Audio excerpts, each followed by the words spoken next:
Hey guys, this is Manish. तो GATE exam as well as placement preparation, ये दोनों चीज़ काफ़ी हेवी है। मतलब गेट एग्ज़ाम के लिए भी आपको बहुत मेहनत करना होगा एंड प्लेसमेंट प्रिपरेशन के लिए भी आपको बहुत ही मेहनत करना होगा।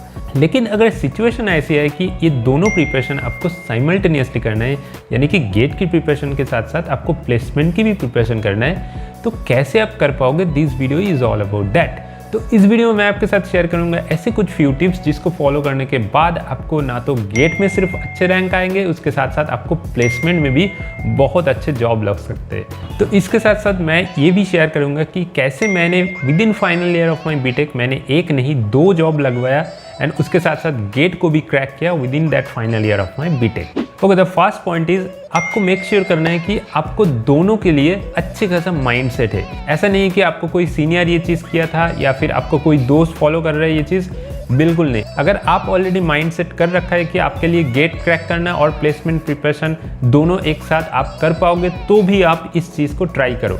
आपके लिए गेट भी इंपॉर्टेंट होना चाहिए, प्लेसमेंट भी इंपॉर्टेंट होना चाहिए एंड आपकी पूरा 100% जो एफर्ट है ये दोनों के लिए सेम एफर्ट डालना होगा। ऐसा नहीं कि गेट के लिए आप ज़्यादा दे रहे हो, प्लेसमेंट के लिए कम दे रहे हो, ऐसा बिल्कुल नहीं। अगर आपको दोनों साइमल्टेनियसली चाहिए तो आपको दोनों के लिए सेम एफर्ट डालना होगा। Okay, the second thing is लोग GATE preparation and placement preparation को 2 अलग एंटिटी से डिवाइड करते हैं। लोगों का समझना है कि गेट प्रिपरेशन एक अलग चीज़ है, प्लेसमेंट प्रिपरेशन भी एक अलग चीज़ है। लेकिन अगर आपको एक एग्जांपल देके मैं बताऊं कि इन दोनों में क्या क्या कनेक्शन है, तो आपके लिए चीज़ें समझना बहुत ही आसान हो जाएगा। नाउ सपोज गेट प्रिपरेशन आपके लिए एक सेट है एंड प्लेसमेंट प्रिपरेशन आपके लिए एक सेट है, ठीक है। तो इन दोनों सेट का अगर हम कोई इंटरसेक्शन करें तो इस इंटरसेक्शन में आपको क्या आएगा? कंप्यूटर साइंस की फंडामेंटल टेक्निकल नॉलेज। तो इसका मतलब है अगर आप दोनों के लिए प्रिपरेशन कर रहे हो तो आपको दोनों बार अलग अलग करके कंप्यूटर साइंस की टेक्निकल नॉलेज नहीं लेना चाहिए, ठीक है। एक बार टेक्निकल नॉलेज लेने से आपको प्लेसमेंट भी हो जाएगा, आपको गेट भी हो जाएगा। मैंने भी वही किया। मैंने 4th ईयर में आके पूरा जो प्लेसमेंट प्रिपरेशन है वो मेरे को ये जो कंप्यूटर साइंस फंडा है इसके लिए मैंने कुछ अलग टाइम नहीं दिया। जो गेट कंप्यूटर साइंस वाले टेक्निकल नॉलेज है this is more than enough आपको प्लेसमेंट के लिए, ठीक है। तो इसके लिए आपको अलग तरीके से कुछ करने की जरूरत नहीं है। नाउ प्लेसमेंट वाली सेट में जो एक्स्ट्रा चीज़ है वो आपको है कोडिंग स्किल्स एंड गेट वाले सेट में जो एक्स्ट्रा चीज़ है वो आपको न्यूमेरिकल प्रैक्टिस और जो क्वेश्चंस है वो आपको प्रैक्टिस करना होगा। नाउ थर्ड पॉइंट में हम बात करेंगे कि गेट के लिए भी आप कैसे टाइम दे पाओगे और प्लेसमेंट के लिए भी आप कैसे टाइम निकल पाओगे, ठीक है। गेट के लिए आपको क्या क्या चाहिए? गेट के लिए आपको CS टेक्निकल नॉलेज चाहिए, उसके साथ साथ आपको प्रैक्टिस क्वेश्चन चाहिए। First you learn a subject and then practise its question, ठीक है।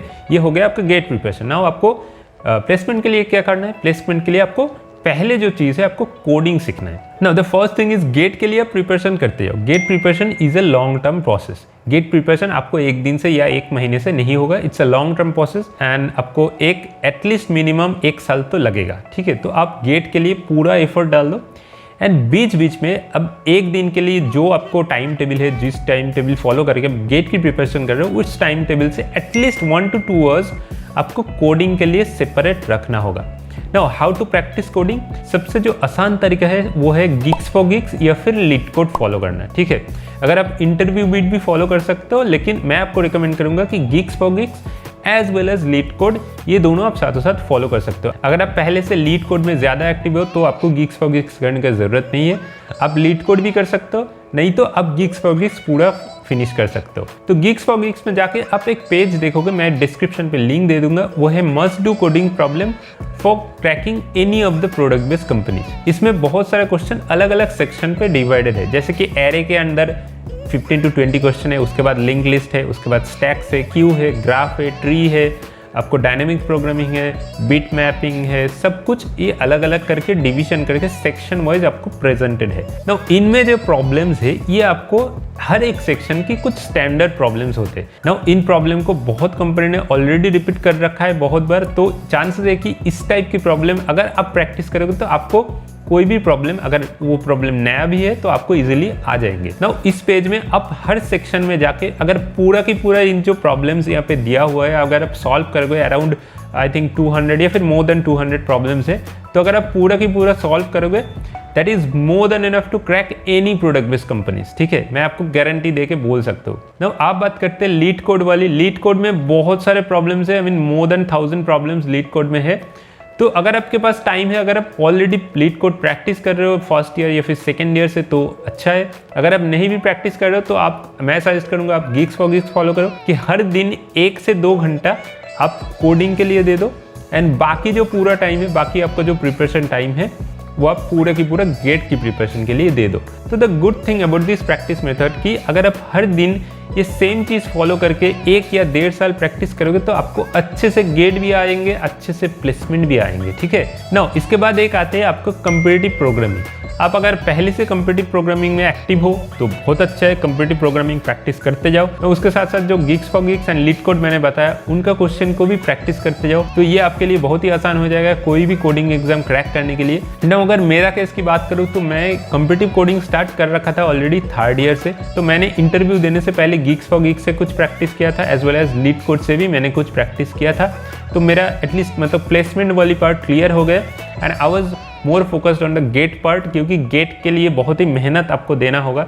हर एक चीज़ पे, हर एक टर्म पे get is and not about आपको मतलब कुछ रट्टे मार के चले जाओ, ऐसा नहीं। गेट के लिए हर सब्जेक्ट का, हर चैप्टर्स, हर चीज़ आपको अच्छे से समझना होगा एंड उसके साथ साथ प्रीवियस क्वेश्चन को भी प्रैक्टिस करना है ना। अगर हम लास्ट पॉइंट की बात करें कि कोई एक दिन ऐसे आपके लिए नहीं होना चाहिए कि वो दिन आप प्लेसमेंट के लिए प्रिपरेशन नहीं कर रहे हो या फिर गेट के लिए प्रिपरेशन नहीं कर रहे हो, ऐसा कोई दिन नहीं होना चाहिए। अगर आप माइंड सेट कर रखा हो कि आपको दोनों चीज़ क्रैक करना है एक साथ, तो आपको गेट के लिए भी जितना मेहनत आप दे सकते हो देना होगा, प्लेसमेंट के लिए भी आपको उतना सेम मेहनत देना होगा। तो दिस इज़ मोर इम्पॉर्टेंट। आप इन दोनों चीज़ के लिए अगर इतना सेक्रीफाइस कर रखा हो तो आपको मेहनत करना होगा। हर दिन मेरे को मतलब कोडिंग थोड़ा बहुत करना होगा एंड कोडिंग करने से आपको गेट में भी जो डेटा स्ट्रक्चर एल्गोरिथम वाली पार्ट है उसमें जो क्वेश्चन आएंगे वो भी आपके लिए बहुत ही आसान हो जाएगा। So practising more coding problem will also help in your GATE preparation. Just give your 100% effort in both the cases and आपको सक्सेस तो ज़रूर मिलेगा। अगर आप ठीक से एफर्ट दोगे तो सक्सेस आपको ज़रूर मिलेगा। एंड अगर मेरा केस की बात करूँ तो मैंने 4th ईयर के अंदर 2 कंपनी में, एक है TCS, वो उतना प्रोडक्ट बेस्ड नहीं था बट एक प्रोडक्ट बेस्ड स्टार्टअप आया था, उनको भी मैंने क्रैक किया था। तो गेट को भी मैंने क्रैक किया with rank of 804 4th year में। तो हालांकि मैंने एडमिशन नहीं लिया उस टाइम, मैंने और एक बार दे के एडमिशन लिया IIT कानपुर में नेक्स्ट ईयर। तो देखो मैंने तो कोई सुपर ब्रिलियंट स्टूडेंट नहीं हूँ, मैं एक एवरेज स्टूडेंट हूँ। तो अगर मैं कर पाऊँ तो आप डेफिनेटली कर पाओगे। देखो आपके अंदर बहुत ही ज़्यादा पोटेंशियल है, तो आप उस पोटेंशियल को यूज़ करके आप मतलब जो कुछ भी कर सकते हो, ठीक है। ऐसा नहीं है कि आप सिर्फ गेट के लिए फोकस कर रहे हो तो गेट में क्रैक होगा, प्लेसमेंट नहीं क्रैक होगा, ऐसा बिल्कुल नहीं है। आप दोनों के लिए अगर सेम एफर्ट डालोगे तो आप दोनों भी क्रैक हो सकते हैं, ठीक है। तो I wish you all the best. अगर जो लोग ये कर रहे हो इन दोनों को साथ साथ, तो I wish all of you कि आपको दोनों में सक्सेस मिल जाए। तो मिलते हैं अगले वीडियो पे। Till then stay safe and stay at home. I will see you in the next video. Till then take care and good bye.